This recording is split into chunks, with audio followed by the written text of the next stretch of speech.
Hey there, I'm Dave Carter here at the Entertainment Weekly and People Video Studio at the Toronto International Film Festival.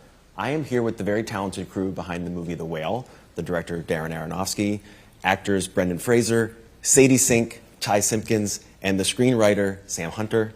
Great to be with all of you.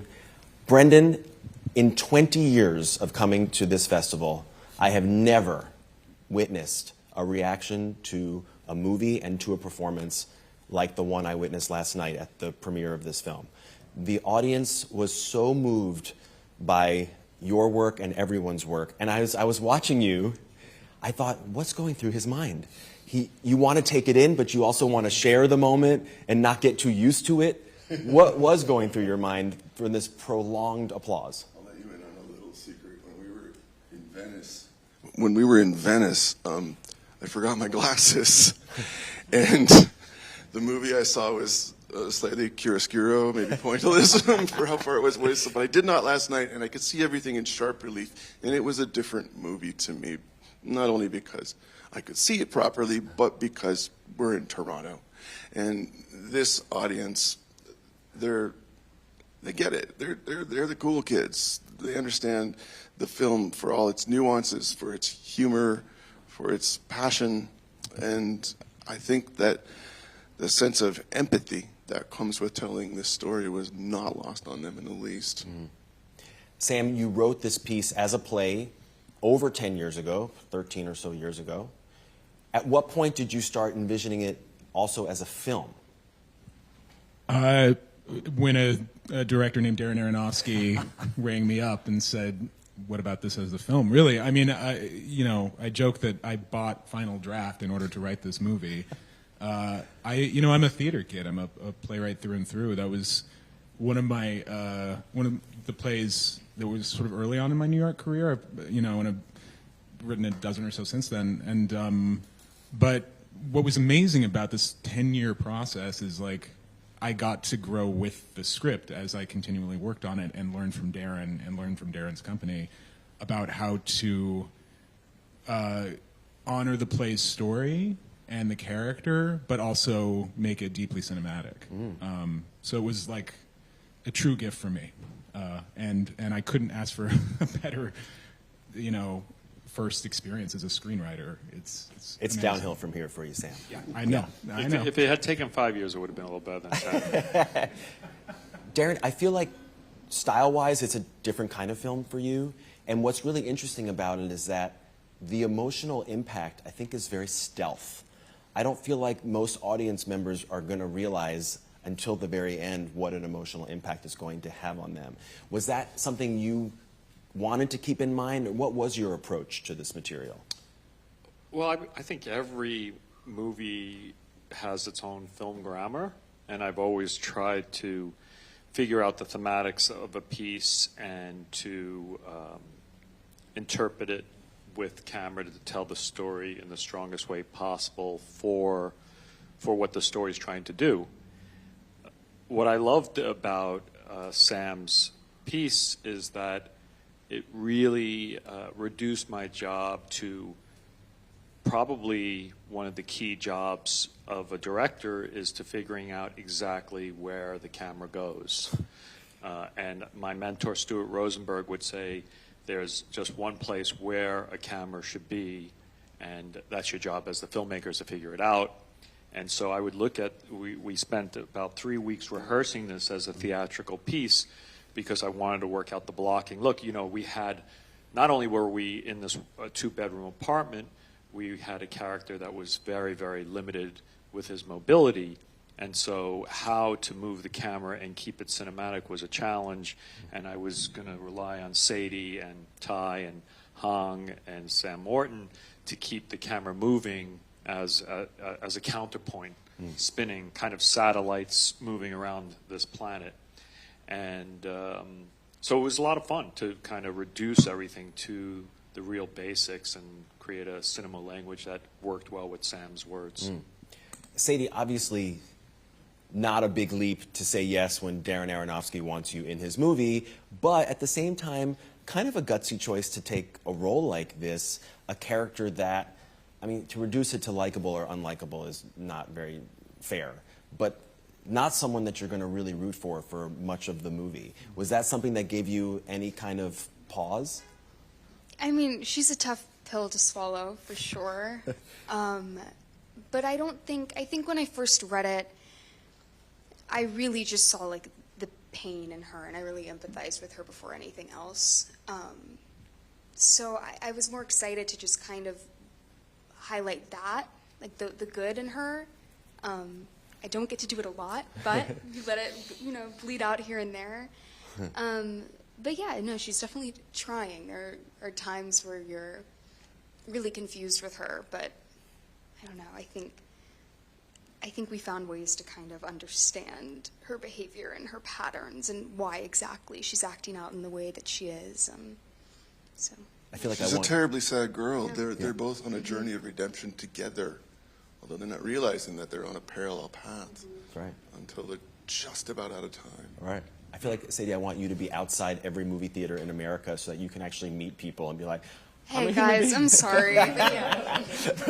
I'm going to run to her defense as the character who plays her father, because she's an incredibly wronged character. She was abandoned. She's so incredibly sad by her father's actions. Of course she would manifest those feelings as rage. She's scary, smart.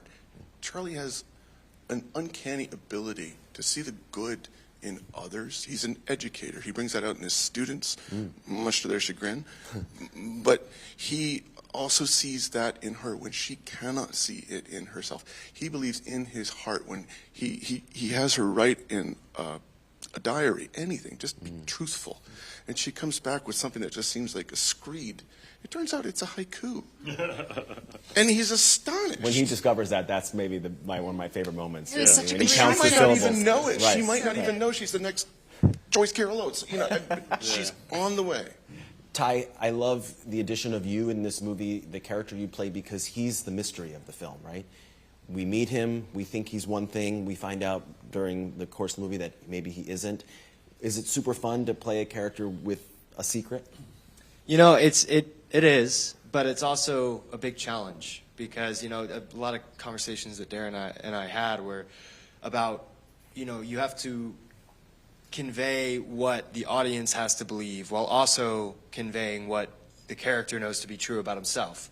So it's about hiding that while, also when you watch it again, you can kind of go back and see, oh, wait, no, he's been sketched out the entire time by everyone and that they're going to figure out his big reveal. So, yeah, it was challenging, but it was very fun and it was new to me. So That's what I like about so many of, every one of the characters that Sam wrote is they're all lying either to themselves or to each other in some ways. Even Charlie with that he's not going to see Ellie again. I was thinking about that. And there's so many secrets going on that you don't catch. I'm still catching things that Sadie does and Ty does, where basically Ty says in the opening sequence, "Oh, my phone died," which is a big lie that we find out later.